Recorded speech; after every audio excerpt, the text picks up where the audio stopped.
ज्योतिर्लिंग का नाम है नागेश्वर।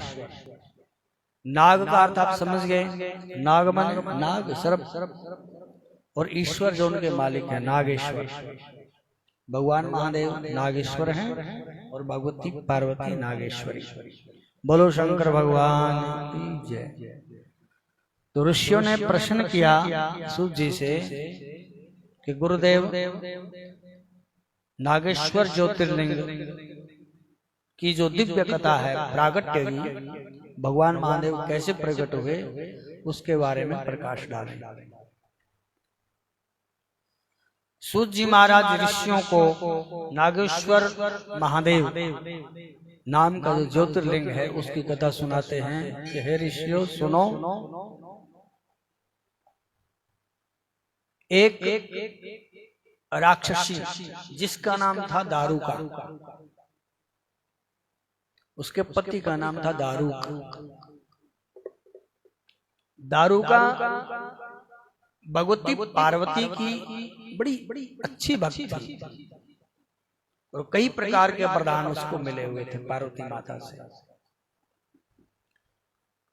शंकर भगवान, ब्रह्मदेव आदि कई बार ऐसे वरदान देते थे कि उनका परिणाम बहुत खतरनाक होता था, बाद में पता चलता था।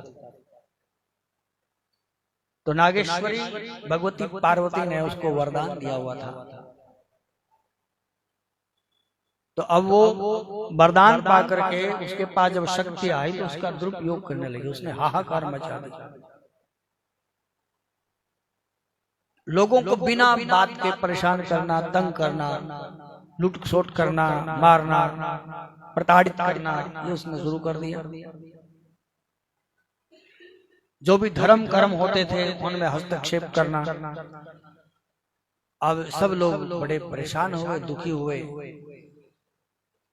तो एक सिद्ध महात्मा थे, महात्मा के पास गए, महात्मा के चरणों में प्रणाम किया। बाबा, हम आपके पास आए, आप तो महादेव के भक्त हैं, आप कुछ करें। अब उन्होंने बहुत हमको परेशान किया, बहुत दिक्कत में हम लोग कठिनता से अपना गुजारा करते हैं।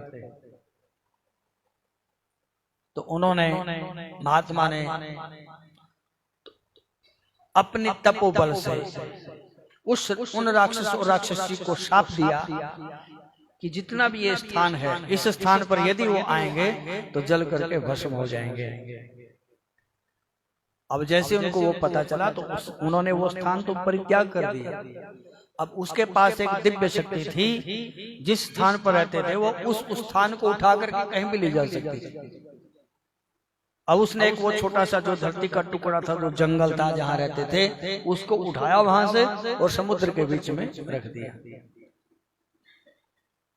अब समुद्र के रास्ते से जो भी लोग आते थे उनको परेशान करने लगे। भगवान महादेव का एक भक्त, व्यापारी, बहुत श्रेष्ठ व्यक्ति जिसका नाम शिव पुराण में लिखा है, उसका नाम था सुप्रिय। सुप्रिय का अर्थ है जो सबका प्यारा होता है। अब उसको पकड़ लिया उन्होंने, दारुका ने उसको पकड़ लिया और अपने उसमें कैद में डाल दिया। उसका सारा धन छीन लिया।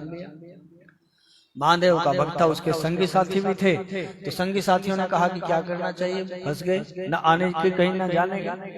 बोले महादेव को याद करो बस। संकट में कौन याद आता है? आखिर में तो जब सारे आदमी खाने चित हो जाए, सारा जोर लगा लेता है, तो फिर तो पहले तो सबको पूछता है ना, अपने उस संकट से उबरने के लिए सबका सहारा लेने का प्रयास करता है। भाई, बंधु, पड़ोसी, ताया, चाचा, मामा, है, मित्र, बंधु, रिश्तेदार, सब जब उसके हाथ खड़े हो जाते हैं फिर वो भगवान को पुकारता है सबसे आखिर में, है? सबसे आखिर में। तो पहले क्यों ना पुकार ले उसको?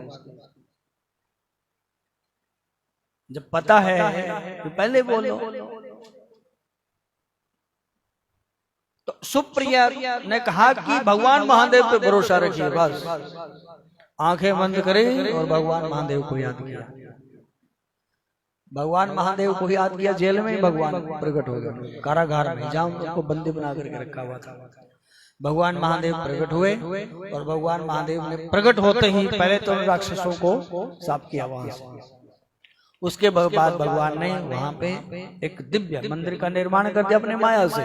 उन्होंने देखा कि हमारे आसपास तो मंदिर बना हुआ है और भगवान महादेव उस मंदिर में खड़े हैं। भगवान के चरणों में प्रणाम किया सुप्रिया ने, प्रभु आप आए, आपके चरणों में प्रणाम। तो भगवान ने कहा कि मांगो। बोले कुछ नहीं मांगना, आपके दर्शनों की यही बात है। देवी देवता प्रकट हुए, भगवान के चरणों में प्रणाम किया सबने, जय जयकार हुई। भगवान महादेव से एक वरदान मांगा कि प्रभु आप यहाँ पर एक दिव्य ज्योतिर्लिंग के रूप में रहिए, बस इसमें ही सबका कल्याण है। और हमारे भगवान महादेव वहाँ पर दिव्य ज्योतिर्लिंग नागेश्वर के रूप में प्रतिष्ठित हुए। बोलो शंकर भगवान की जय। हर हर महादेव।